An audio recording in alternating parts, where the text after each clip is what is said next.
Welcome to Luca and Miguel. Enjoy the video. You start by preparing.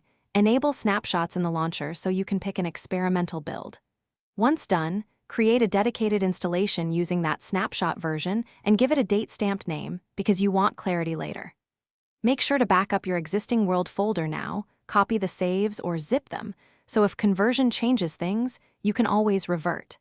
These steps prevent data loss and let you test without affecting stable play. You now install and run the snapshot build. Select your snapshot installation and press play, then allow the client to download assets and convert mappings.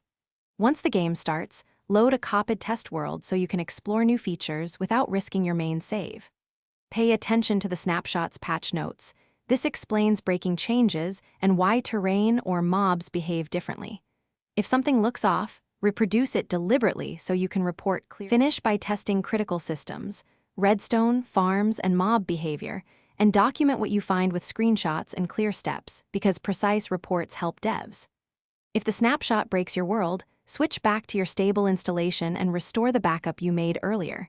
Make sure to copy any new structures first.